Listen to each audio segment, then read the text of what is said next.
Hello once again, and welcome to a full guide and walkthrough of a brand new and improved Blood for the Blood God DPS specialization I made. I introduce to you the two-handed weapon specialist, Blood for the Blood God. This build keeps the blood damage aspects of Blood God's sustained damage over time, while still building upon the Blade Master's aspects of Warrior in tandem to create a really powerful damage dealer. If this piques your interest, then I'd love to hear it in the comments below. Also consider liking the video, hitting the bell icon, and subscribing to my channel to keep up to date on content by me on Ascension. We're really close to 500 subs. I'll be hosting another big giveaway when we cross over. Stick around till the end to hear more details. Alright, sit tight, relax with a coffee, and let's get right into this epic specialization. Do note that this is a build to be built upon, so everything I say isn't final and can be changed. Now I'll be starting by going over how this build functions, followed by the starting abilities I ran, the skill cards I used, as well as the talents to choose, random enchants to pick up, and then the build rotation to become pure carnage on the battlefield.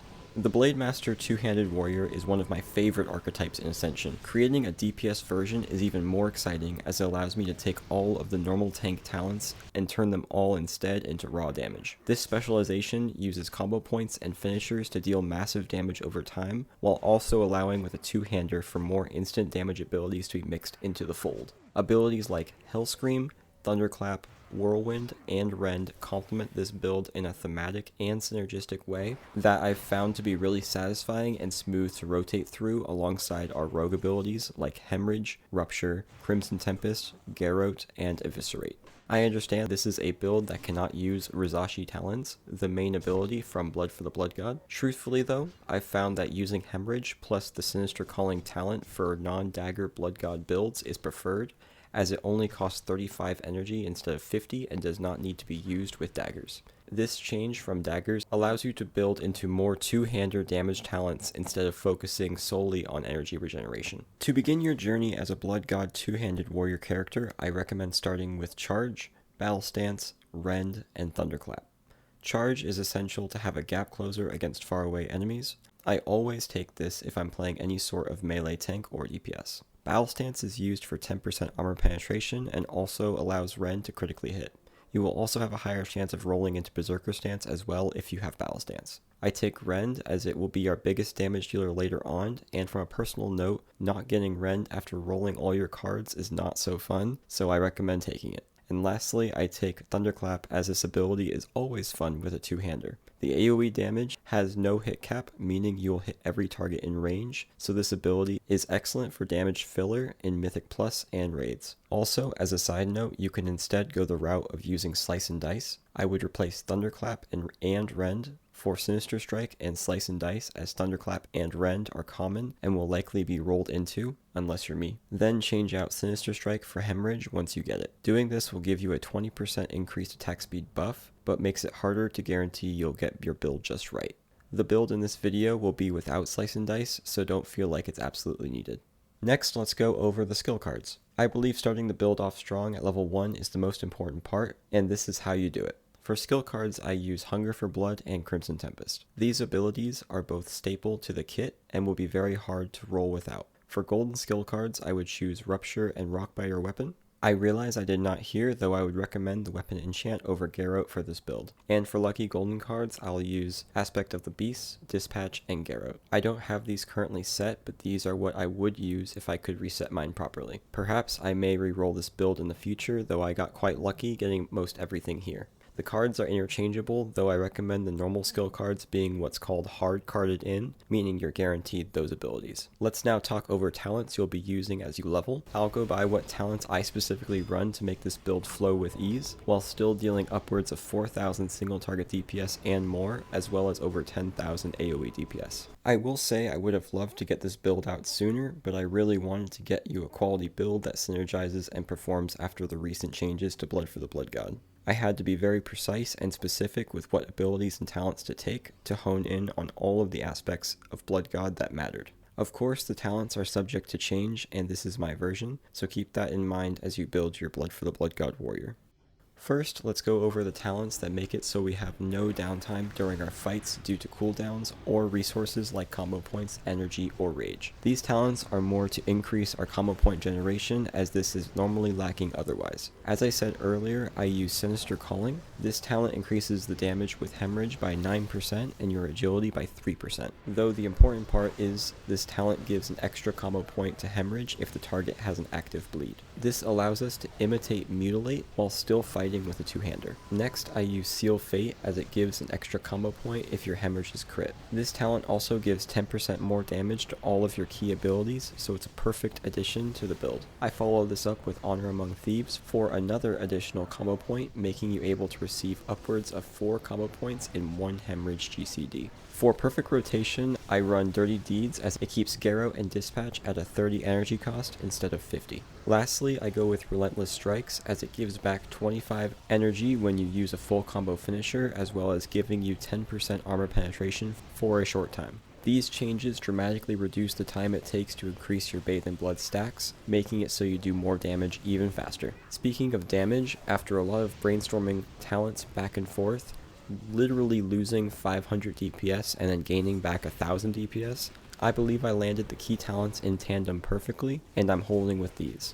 I use Armor to the Teeth, Divine Strength, Two-Handed Weapon Specialization, and Two-Handed Weapon Mastery, all as flat passive attack power and damage increases. These talents allow you to stack strength for hit rating with Divine Strength, and also gain more attack power based on your armor with Armor to the Teeth. I would also run the Retribution Paladin talent, Two-Handed Weapon Specialization, but I could not fit the talents for it, though I do recommend it if you can. Next, to complement your abilities, I take Blood Frenzy, Blood Spatter, Deadliness, Trauma, and Serrated Blades, as all of these talents all increase your DPS with all the skills you'll be rotating through for maximum DPS. Your main ability against single targets is going to be Rupture. Rupture's damage will be increased by a total of 110% after all of these talent increases, making it your #1 damaging ability to keep up. I then finish with talents that complement our second most damaging ability technically, Rend and Hellscream. These two abilities scale together with Rend modifiers and will equal out almost exactly on the DPS meter, so anytime you take increases to Rend, just know you are dipping twofold into Hellscream damage as well. On that note, I take Cruelty, as it increases our strength and critical chance by 5% and gives Rend the ability to critically hit, allowing us to take Berserker stance instead of battle stance. I follow this up with Improved Rend, Deep Wounds, and Poleaxe Specialization to max out on our damage as well, as giving another big damage over time with Deep Wounds. This talent can critically hit if used with a two-hander, which ends up providing a substantial amount of DPS passively, so I recommend maxing it out for this build, which is unlike what I've said previously on other builds. Here's a full overview of my talents on screen, and I'll be posting this build in the description as well as the Hero's Architect in-game under Archaon Blood Knight. Next, rolling into Mystic Enchants. The legendary enchant is Blood for the Blood God. This enchant allows us to deal massive damage over time with our bleeds, while also providing a strong AoE attack once you max out your stacks. This enchant's been traveling a rocky road, but with this build, I think it will shine brightly. Now for epic enchants, I had a few options, so I'll mention them all here. The main 3 epics I chose are Bloodletting, Hellscream, and In for the Kill. Bloodletting allows you to spread Rend on up to 10 targets if Rupture is used on a target with the Rend debuff. This damage scales with the current Rend that's applied, not the strength of the Rupture. I then take Hellscream, as it 100% complements Rend and will be mirroring its damage on your damage meter. Hellscream only hits 5 targets, but it hits very hard and is well worth its weight in gold value. In for the Kill is a test, as it allows us to have 6 more seconds on our Rend ability. This also works with Hellscream, so both abilities will be up longer, essentially allowing you to spend those precious few seconds building stacks instead, which I realized made a huge difference. My honorable mentions to use as well are, for single target bosses, replace Bloodletting for Exsanguinate. This random enchant increases the damage of Rupture, Garrow, and Crimson Tempest by 30% following a Hunger for Blood use. This is a very strong RE, but you have to be on it 100% to get full effectiveness. Though, if passives is more your style, and you also need expertise, then I highly recommend replacing In for the Kill for Weapon Command. This random enchant gives 10% increased attack speed passively, as well as giving 10 expertise passively as well. The increase in attack speed makes our damage over time abilities tick faster, so it's an overall passive win. For random enchants, I run as many damage increases as I can. I absolutely take Blood Spatter, Improved Rend, and Poleaxe Specialization. Blood Spatter increases your damage with Rend, Rupture, Crimson Tempest, and Garrote by 12%. Improved Rend will give 20% more damage and 10% critical strike chance to deal the most damage possible with both Rend and Hellscream. Lastly, I get the Specialization as it increases our critical chance and critical damage by 3% at all times with axes and poleaxes. I fill in the rest of my rare enchants with Divine Strength for 3% strength overall, and if needed I take Precision and Weapon Expertise to reach hit and expertise cap depending on my gear set. I also recommend Serrated Blades as it gives increased damage to Rupture and ignores more armor. Okay, after taking in all that information, let's give it a shot at the target dummies and see what we can pull, as well as how to rotate through all the abilities one by one. To start each pull, I begin with Charge to close into the target. I then use 2 Hemorrhages to gain upwards of 4 combo points. I follow this up with Rend to add on another Bleed and use Dispatch to gain about 4 stacks of Bathe in Blood. Following this, I use Rupture and Hellscream into Garrote if I have a Serrated Blades buff, and then rinse and repeat the generation process again. 2 Hemorrhages into another Rend for 5 combo points. Use Dispatch again, but this time use Crimson Tempest as your finisher. If this rotation is done correctly, you should have all of your damage over time effects on target consistently, and you'll never run into too much resource trouble along the way.